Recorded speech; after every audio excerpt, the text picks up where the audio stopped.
Welcome to the Antoy Show. Today we have James Kwong, actor and model and member of the world-famous iconic Village People, and also the CEO of JKG Entertainment and JKG Photography.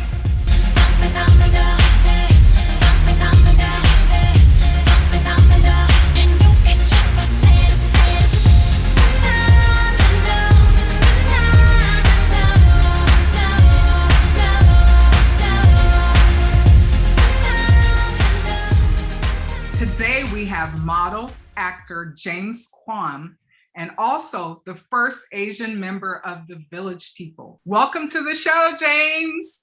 What's up? I'm excited. Yes. I'm so excited to jump in and hear all about all the cool stuff you've been doing. Been a hell of a year. It has, right? So let's start with telling us where you're from and how this all started for you. So I was born in Tigard, Oregon, and I moved to the Tri-Cities when I was about 7 or 8, a little town called Eastern Washington. And I just grew up on the Columbia River, and I played baseball and just a lot of sports, and went fishing every day, and rode my bike, rode my skateboard. And I went to Hanford High School, which is like considered some like nuclear site in like Eastern Washington, Hanford. So everyone's like, oh yeah, do you glow in the dark? Because I guess there's like a lot of radiation out there and whatnot. But that's where I spent most of my childhood, was in Eastern Washington, yeah. And what were some of the memories that you have of growing up there? I was mostly raised by my mom. My parents divorced at a young age, and I have 2 older sisters. But I kind of just did my own thing. I was into the WWF wrestling, WrestleMania. So I used to get all those little wrestling dolls, baseball cards, and just played video games. I loved my Nintendo 64 or whatever, and Street Fighter. I listened to 90s hip hop. And yeah, that was my jam growing up all through high school. Yeah. Sounds like fun, lots of fun. So how did you end up getting into modeling and acting? After that, I went to a college in Spokane, and I got a scholarship as a pitcher in Spokane. Then I transferred to the University of Washington, and I played a couple years there. And after that ended, I was hanging out with some football players at the time, and he said he got recruited by some modeling scouts, Eileen Seals. Eileen Seals International was the agency in Seattle at that time. And so me, him, his buddy, we all went down there and just went and met with her. And the other 2 guys didn't quite fit the bill. She just liked my look and thought I was tall, and yeah, she adored me from the get-go, I guess. And that's what started the modeling. I think I was like 23 or 24 at that time. How tall are you? So I'm 6'2". Yeah. Wow, that's pretty tall. Yeah, yeah. It's a good model height. yeah, it worked out. And so how did you transition from modeling into acting? Yeah, so I was doing the modeling in Seattle, and just the weather was horrible. It was always raining, and I wanted to be in California. And so I moved to California about 2000, 2001. And I had my agency that I actually was with a couple agencies in Seattle.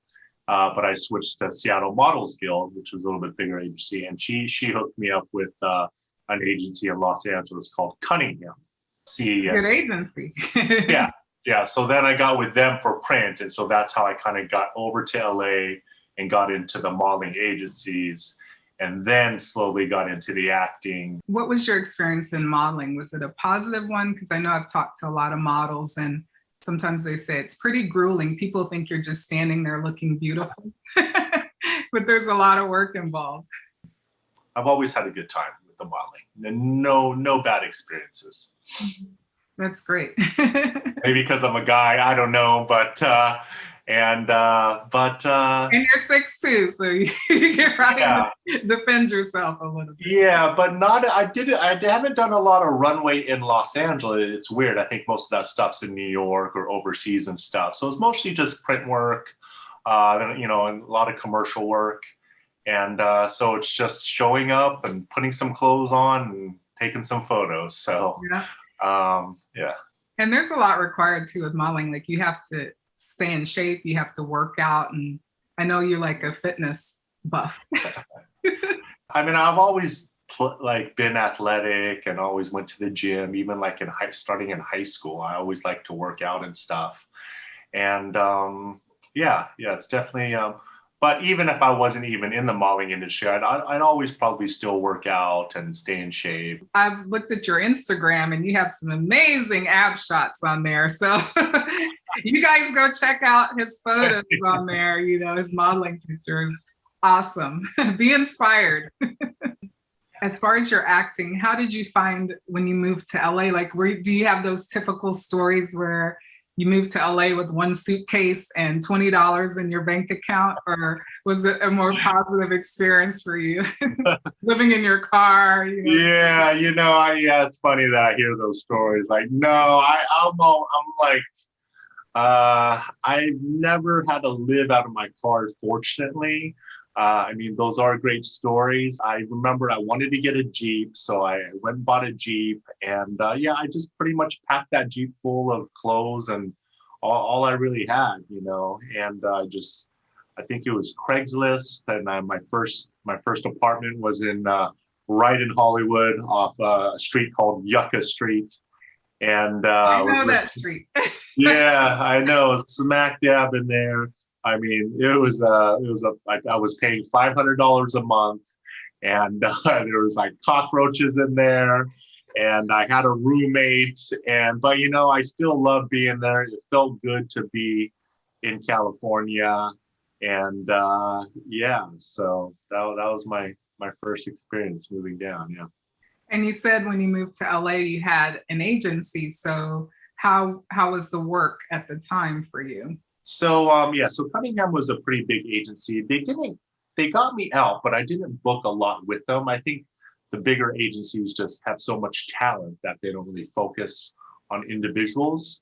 But then I bounced around to a couple agencies. And in Los Angeles, you can have a print agent, a commercial agent, a theatrical agent, voiceover, all different types of agents. So I bounced around from agencies to agencies. Some worked out and some didn't, you know.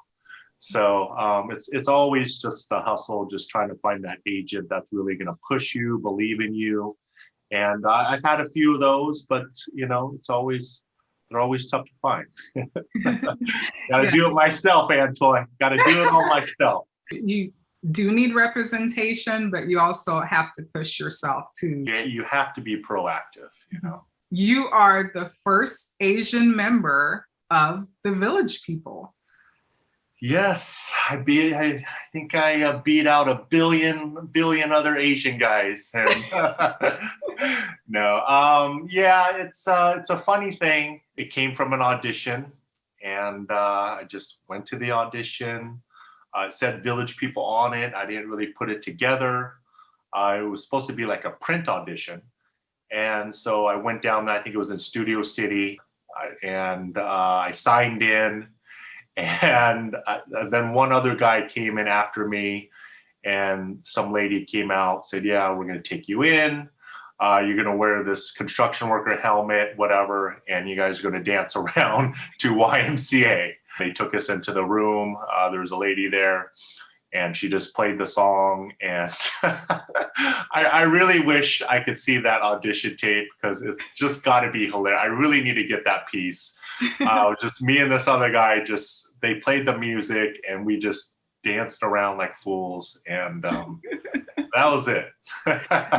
Did you do the whole? I honestly don't remember what I did, Antoy. I don't know if I was kicking or punching, or I was maybe hammering, you know,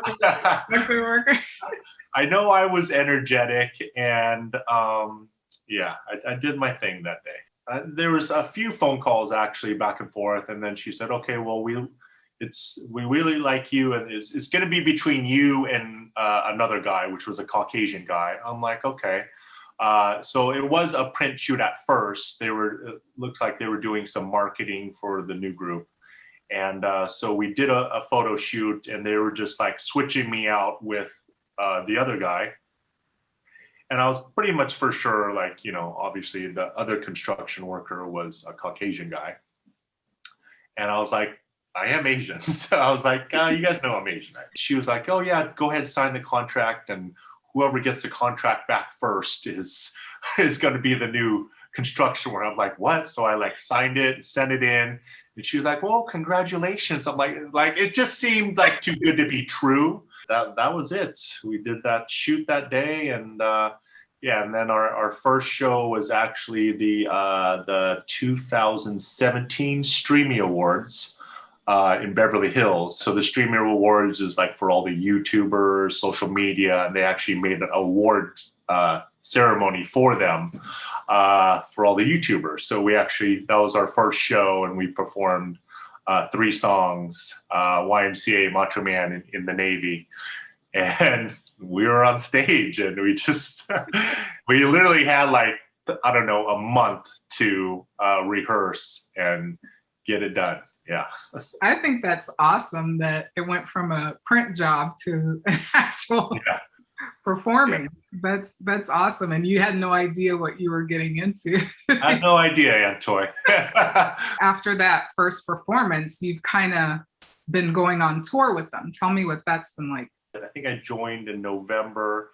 Yeah, so the first show was the Streamies. The second one was we actually did the grand opening of the Century City Mall out here in Los Angeles, which is was like $1 billion renovation. And then we did the Hollywood Christmas Parade, which they do every year.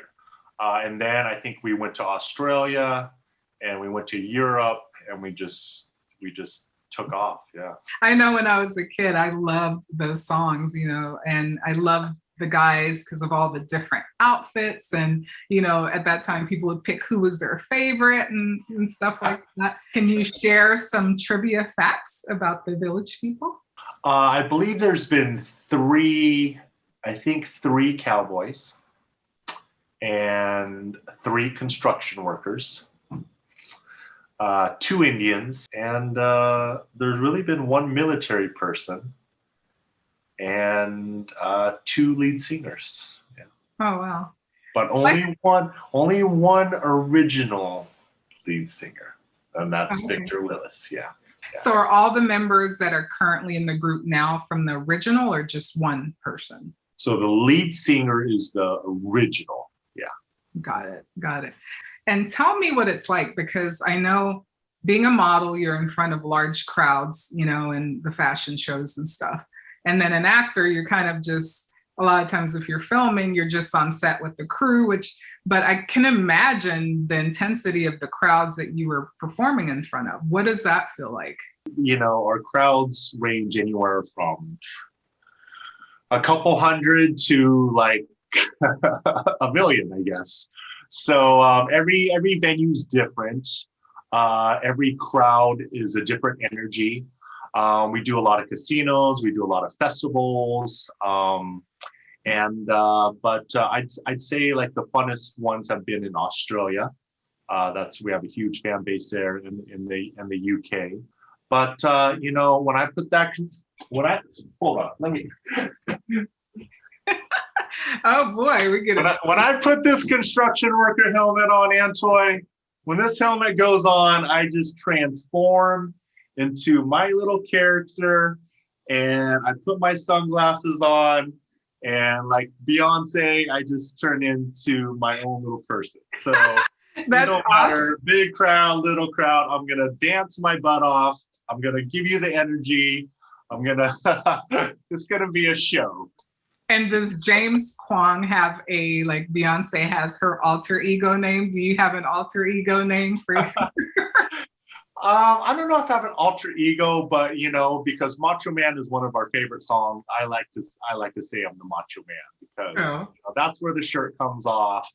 That's that's where Hulk Hogan, when he rips his shirt off, that's me getting to take my shirt off for Macho Man, and that's my alter ego, I guess. Yeah. And do you have like a rip away shirt, or is it like you just destroy shirts every night for every show, right? Well, you just have to watch the show. I can't give away all my secrets. Well, I definitely got to see you guys perform. I think it was New Year's Eve in Times Square. Yeah. That was amazing. What was that like? That was actually probably the funnest show I've ever done. It was a last minute show. We flew on a red eye from Colorado where we had a show. We got in like probably 6 a.m. I crashed out in the hotel for like a few hours and took a walk around. And then we like did some rehearsal stuff. The energy was amazing. I've never been to Times Square on New Year's Eve. I've only been in New York twice. That was my second time. If I remember correctly, you guys got to perform right into the new year, right? Like. Yeah. Well, we did our songs, and then the countdown, we got to be on stage with Steve Harvey and Gronkowski and a few other people. And the ball dropped, and I got a great video of it on my YouTube channel. Once in a lifetime experience, and that's going to be tough to beat. And that's probably the highlights of my career so far. I love New York. I'm going to come out there and move. We're hanging out. I'm coming. I'm coming. Come on out. Yeah, I really love the energy there. Well, I think it's such an awesome experience and so unexpected. I wanted to ask you, you said you're a model, actor, and you were an athlete.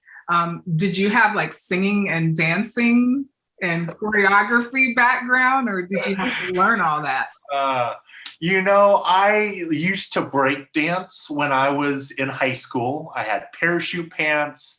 I listened to Michael Jackson. I always danced in my room. I would dance and sing. So that, I started young, Antoy. I started young. You're in preparation. I knew I'd be a solo artist one day, but that could come. But I've always loved music. I always loved dancing, and I guess this was meant for me. Yeah, I think so. They obviously thought so, right? They couldn't resist.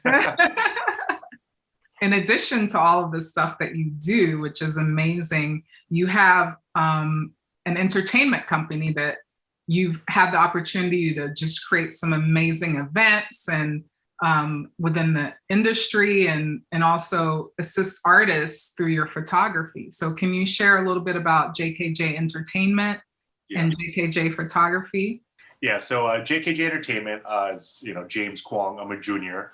I started that in 2009. I started like doing like charity events and fashion events with a few other people in Los Angeles, and we probably do like 10 to 15 events a year, and just mostly here in Los Angeles. And I was working in nightlife at the time, and I was going to events. And there's just, there's always like the major TV events here in Los Angeles, the Emmys, the Oscars, Elton John, like all these like parties and stuff. And so I decided to just open up my own entertainment company and partner with other entertainment companies as well. We would do fashion shows, we would do charity events, and it was just good for networking. And there were always like red carpet events. So they're a lot of fun. Unfortunately, there haven't been any because of COVID, but they should be starting up, I would think, during the summer again.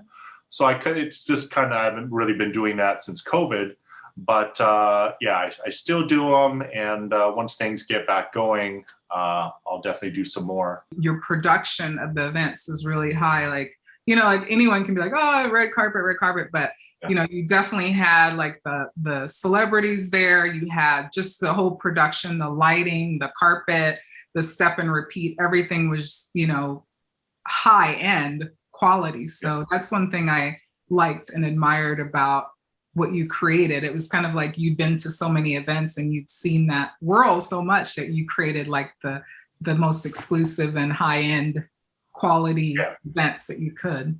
Yeah, it just goes with the networking. I just met the people. I would go to their events, or they'd come to my events, and it's just whatever industry you're in, I feel it's important to just remain always in good terms with even your competitors or whatnot, because you just never know who you can be working with.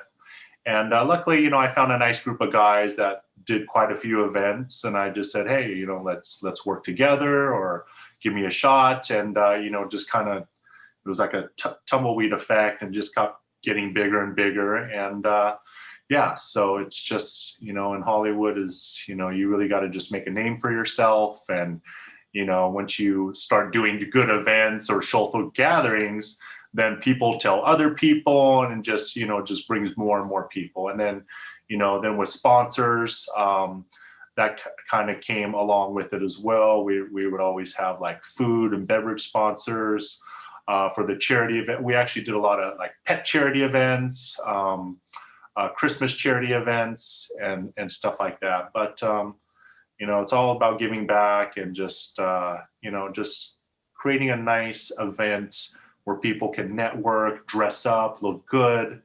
And it's Hollywood. Yeah. It's Hollywood. So definitely. As an actor and someone who's been in the business as a model as well, you have all this history as far as like, what's the best poses, what's the best look, what's the best wardrobe. And the great thing about your photography company is that now you get to kind of help other actors and models perfect their marketing tools. So tell us a little bit about JKJ Photography. It's definitely came from like the modeling background, because I always would have to find photographers to test with, pay them, and photographers can be expensive. So I'm just like, I feel like this is something I need to just learn myself.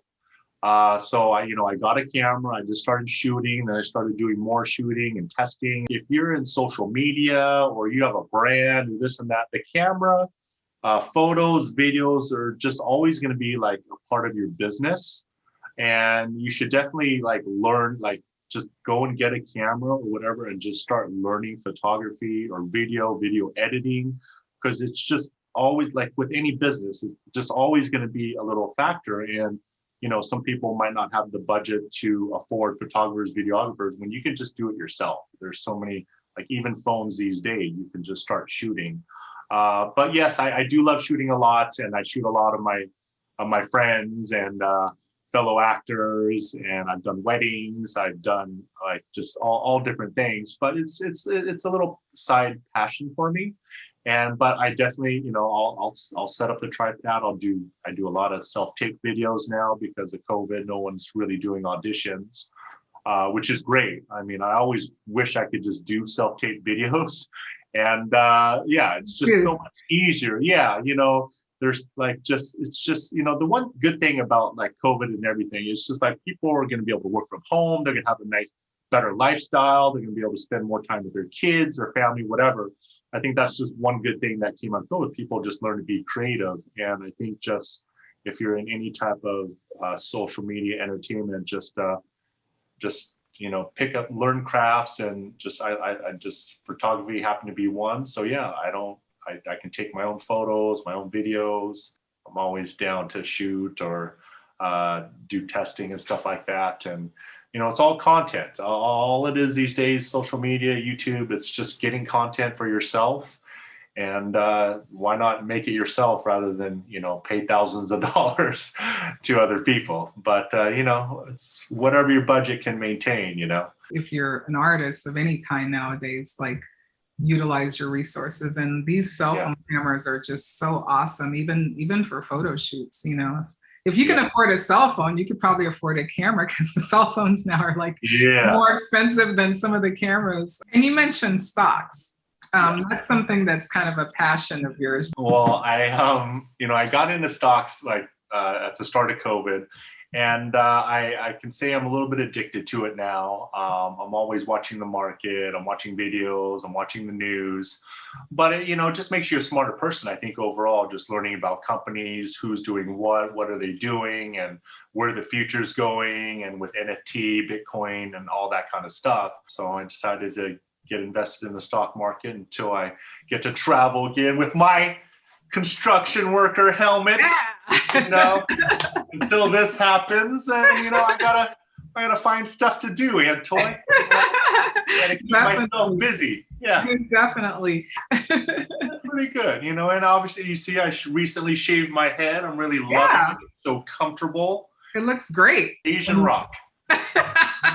Is that what they call you? I got that before, Antoy. Someone said I look like the Asian rock. They said. Oh wow. Okay. Yeah, that's a compliment. That's a definite compliment. You've obviously done all this amazing stuff. I'm sure it wasn't easy along the way. You had your bumps and bruises.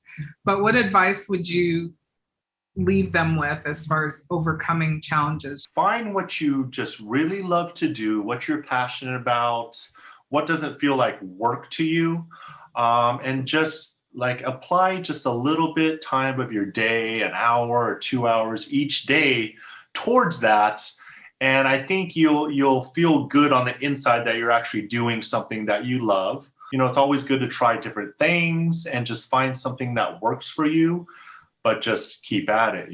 I mean, I've been in the entertainment for 20 years, 20 years, and it took literally 17 years to hit the Village People. I've done other stuff, but I'm still looking for that one role which defines me as an actor, and that's something like, I love The Rock, I love Vin Diesel, I love all of those things that are doing. So I'm trying to mimic my career and find like a mentor, find people that you admire or respect or that you can learn from, and just see how they did it. And I want to talk about a topic. It's a very sensitive topic right now, and that's the assault on Asian Americans. I don't like to see that stuff happening and going on to anybody.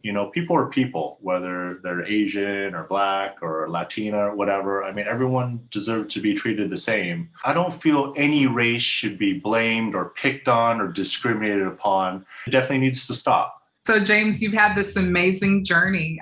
What advice would you have for someone going after their goals and their dreams? Whatever industry you're in, it's just always learning your craft or learning your industry or field, and just having an edge, a competitive edge. It all comes down to just being able to market yourself, market your brand, market yourself. Why do people want to work with you? What makes you stand out from other people? Why is your product better? How can I save time using your resources? What can you teach me? So it's just really just marketing yourself. You are the brand as the person. Have you had a big challenge that you had to overcome?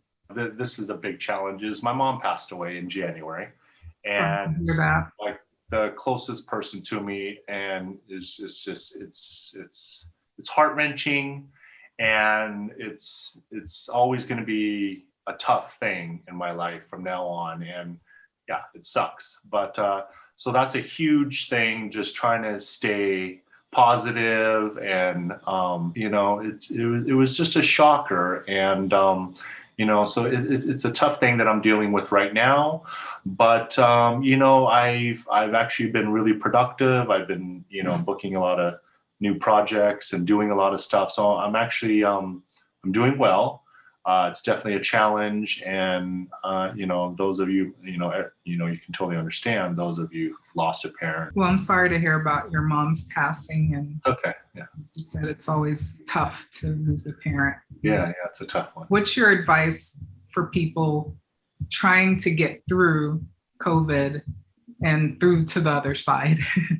For the people that are like challenged financially, I mean, you gotta do homework and research, because there's a lot of like government things that they're doing, like PPE, EIDL. There's a lot of stuff to help you with financial assistance if that's the tough part. If it has anything to do with job loss and this and that, it's definitely time to research other industries or professions or doing what you love. There's a lot of time for those who aren't working to work on another craft or something else, and just take advantage of learning those things right now. Because we're going to open back up. We're going to get back to where it was. The economy is going to be strong. I really think that. And just hang in there, and don't try and just as much will like don't go down that path of using like drinking or drug, a lot of people are going down that path. You just have to be strong-minded and just know that things are going to get better. And if it's to the point where you maybe need to seek counseling or help, then there's nothing wrong with that, but just stay away from all the bad stuff. Really just start learning things and just staying busy. Just keep doing things towards your passion in your career, and just got to fight through it. We're fighters. Yeah. 20 years in the industry, Antoy. I'm still here. I thought about giving up many times. There's many times I thought about giving it, but it's that one audition that brings me back. And yeah, fortunately, I booked another thing. I'm going to be doing a little episode on a very popular soap opera.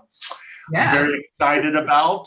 And, that's actually where I started my career, was doing background on soaps.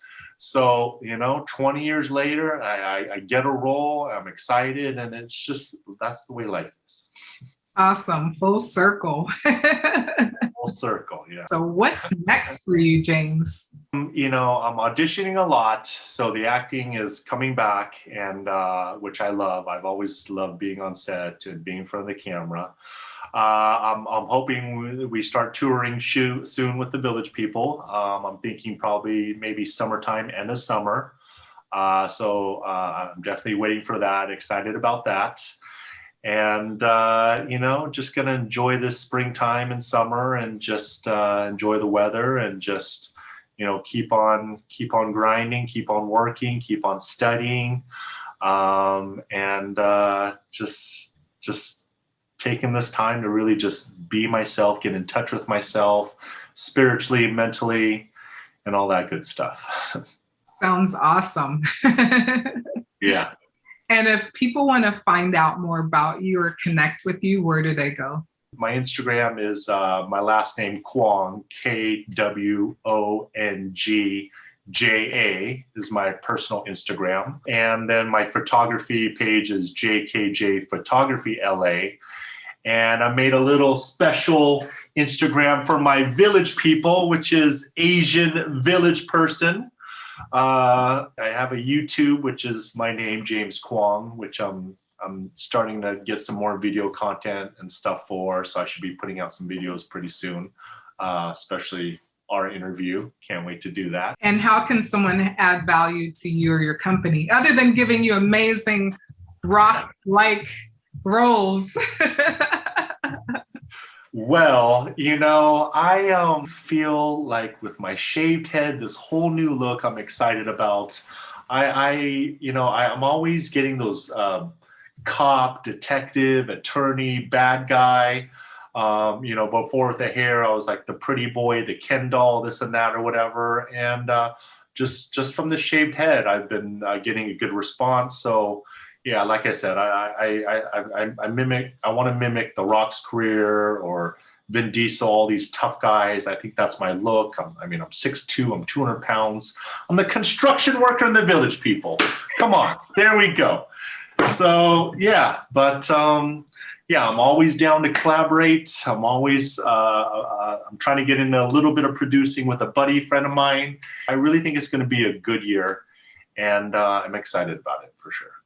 Awesome. Well, we look forward to all the amazing stuff, and seeing you back on stage, on tour, and seeing some amazing movies and TV shows and even print stuff. Look forward to that. All right. Well, thank you so much for coming and sharing your story with us, James, the first Asian village person, actor, model, future producer, stock aficionado, just has a lot going on. So one last thing. Yeah, I've always thought of how awesome and fun it would be a TV host. So, that's awesome that you're doing it. And I know you told me before that you wanted to do something like this. So I'm so proud of you. And, I still remember doing our photo shoot together a long time ago. I got my Dr. McQuongy shots. You were my photographer at that time. It was a great time. So yes, those are awesome times. But it's been great. We're going to continue to grow and continue to build our careers and in turn support others in helping build their dreams too. Did you guys see the jewelry I was wearing today? Well, it was provided by fashion stylist and my girl, LaToya Mack. Thank you guys so much for watching. For more inspiring content, go to youtube.com/The Antoy Show, mangoseed.tv, and antoygrant.com. See you guys soon.